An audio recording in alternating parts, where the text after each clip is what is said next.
In this chapter, we're going to look at psychosocial development as it occurs in adulthood. So first, we're going to take a look at some of the theories of adult personality. And as I'm sure you are all aware by now of Erikson, is a name that you've heard quite a lot in this course. So Erikson originally came up with 8 stages of development. And we will take a look at some of those in a bit. And the 3 stages at the very end cover the years after adolescence. And we will take a look at those in more detail in a moment.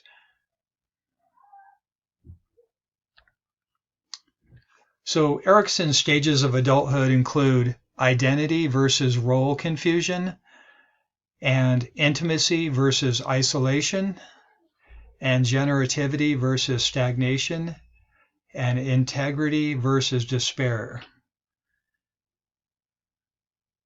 Now, please take a moment and pause the video and take a look at each one of those and make notes and actually define each of those. These were defined earlier in early chapters in this course, but these are definitely more salient toward during the adult phase of development. Now, another name that you've heard before is Maslow. And Maslow, if you remember, he established what was called the hierarchy of needs, and it was the triangle, and represented a hierarchy of needs leading up to self-actualization. But this isn't exactly that. But basically, we'll take a look at, he described, the 5 stages which occur in sequence in that hierarchy of development. And please remember, too, that right here, what he claimed is that each individual needs to satisfy their needs at one level before they're able to progress to the next level. And so later in life, Maslow, it says, reassessed his final level, which was self-actualization, and he suggested another level after that, which he called self-transcendence, not attained until later in life.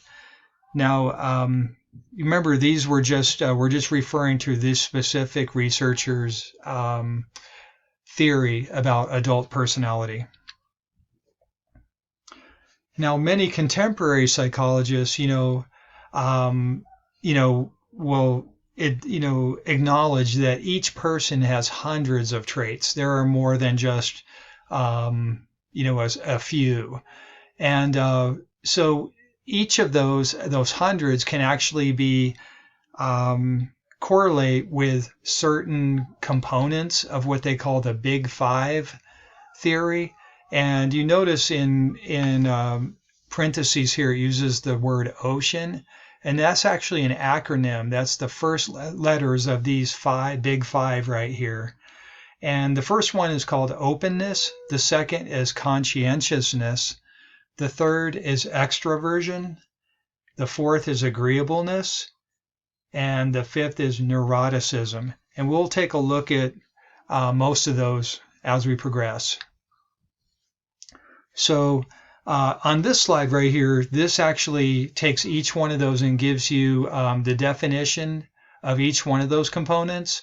And so please pause the video here, stop and make notes, and become a little more aware of what each of these is and consists of. We're going to take a little further look into the personality traits that are correspond with adulthood. And number 1 is age changes. And so the strength of every trait is affected by maturation. And so another thing too is personality change is more likely earlier or later in life. So that's just something that's an interesting claim. Remember, this is a broad generalization. Each person can be different for sure. Now, another thing we'll take a look at is the cultural influences of personality. And so definitely cultural context that interacts with personality. Um, and they were showing examples, like that's more highly evidenced in childbearing trends. And finally, they mentioned link between happiness and a good match of personality traits and social context. So that is highly influenced by cultural influence.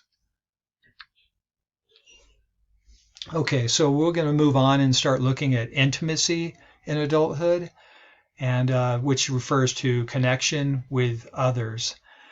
So first of all, we'll talk about romantic partners and more specifically marriage. And so there are some definite things that they mention right here on this slide. I'm not going to go through all of them, but I highly recommend you do pause the video and read through these and just become familiar with these. Okay, so definitely in regard to partnership, and connecting with others, so they mention, that partnerships over the years, they are influenced by families and cultures, including children. So that is something to keep in mind. Long-term committed partnership that is linked to lifelong health and happiness. Okay, remember these are generalizations though. And then they also mentioned that the empty nest concept may be outdated. So why would you think that would be outdated? And that might be something, to discuss in the discussion forums. Now, looking further into intimacy, there's also gay and lesbian partnerships. And they talk about a few of the components of that. So please feel free to pause the video and look at this to gain further insight. Moving on. So how about marital happiness over the years? What do you think? So when is marital happiness at the highest? What do you think? That would be a really good discussion topic in our discussion forums. Okay, so we'll take a look at divorce and how that affects one's in adulthood.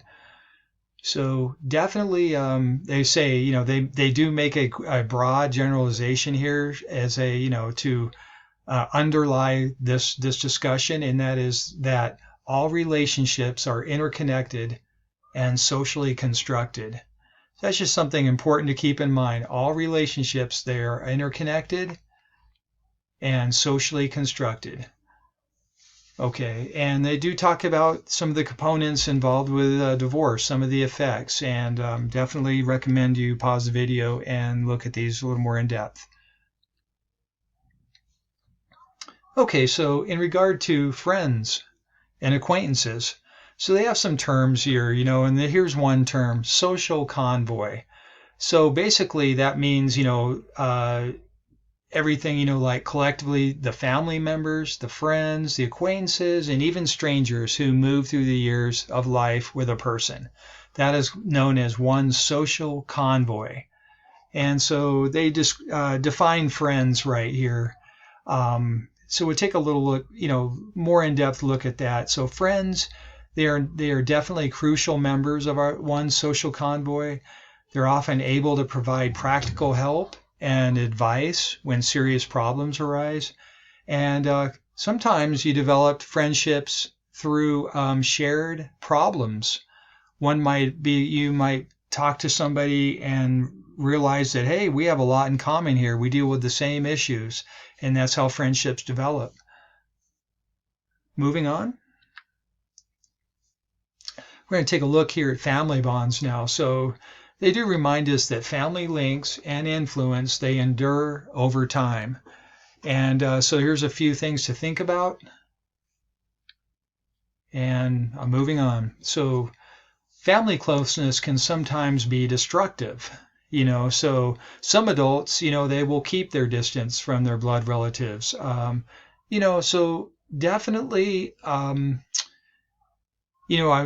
careful to talk about this, because I don't want to influence anyone. But for those of you who are curious, then definitely, look further in the chapter in your textbook, read about, the expansion upon these ideas and these claims, and just gain further insight. Now, there's a term here that's called fictive kin, and all that refers to is someone who is accepted as part of a family to which there is no blood relation. So that could be, like say, one of the family members' friends, they just become part of the family. And so they're at all the gatherings and they actually are treated like a family member. So that's what's known as a fictive kin. Okay, so now we're going to take a look further at what's known as generativity, and that is the work that adults do during that time. And so this refers to Erikson's stage known as generativity versus stagnation. And I put this here in red for you because this is the most important part of this frame right here. And that means when adults seek to be productive in a caring way. So hence the word productive, that means generativity. And isolation means, they would not be being productive and they're more isolated, not influencing their environment in a positive way or anything. So they say the various ways that adults seek to be generative. They include being creative, caregiving for others, and being employed. They actually gain generative type of meaning through employment. Okay, and so we'll take a look here at parenting and generativity. So generativity's chief manifestation is establishing and guiding the next generation. So that is what is parenting or caregiving for others of younger generations.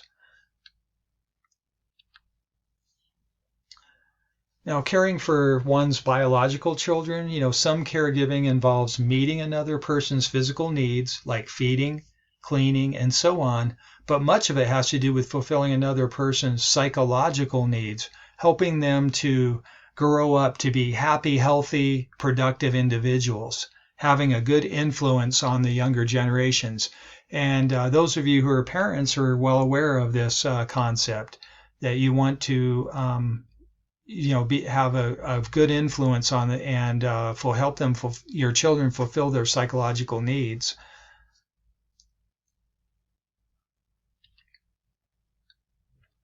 Now, they do talk about caring for non-biological children. That can be adoption. Feel free to stop here and look at it a little more in depth. A little more on adoption. And they are going to take a look at step-parents. And just a few little facts here. Remember, these are broad generalizations. The average age of new stepchildren is 9 years old.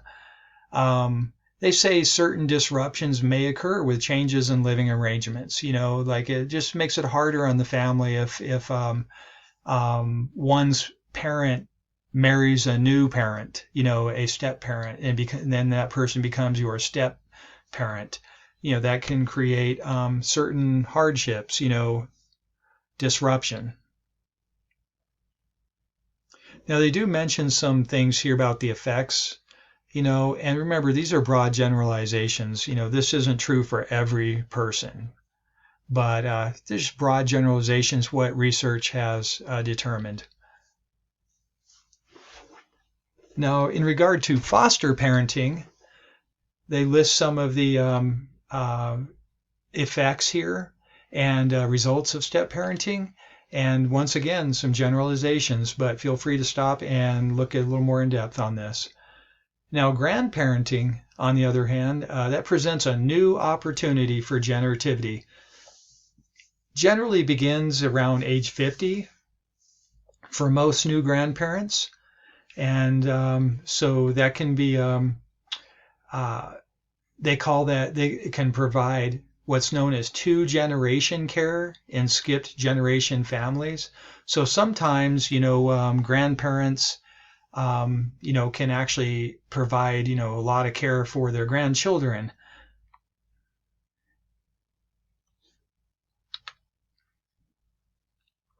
Okay, so just some summarization about the term caregiving. Just keep in mind, that can be a lifelong process. That includes responding to the emotions of the people who need a confidant. They might need a cheerleader, a counselor, or a close friend. Those are all different ways that one can caregive for another. And they used to have this term called kin keeper, and that's the caregiver who takes responsibility for maintaining communication, gathers family for holidays, conveys important family news, and fosters generativity in other family members. So everyone knows, that's watching this, probably knows someone in their family, not only one, but maybe more than one, that actually are fulfilling the roles of what's called kin keeping or are kin keepers. Now, there's a term here to be aware of that's called sandwich generation, and that's the generation of middle-aged people who are supposedly they're squeezed by the needs of the younger generation and the older members of their families. But they say that, research has found that in reality, some adults, they do feel pressured by these obligations, but most of them are really not burdened by them. Now, taking a little further look into generativity, the employment has been found to be another major avenue for generativity. So adults are able to fulfill psychological needs through employment. So unemployment, though, unfortunately, is associated with higher rates of child abuse, alcohol use, disorder, depression, and many other social problems. So that can definitely be a factor for the quality of a person's lives. So we talked about this, work meets the generativity needs by allowing people to do many things. And so they list those many things right here. I highly recommend you pause the video, read through these, become familiar with them.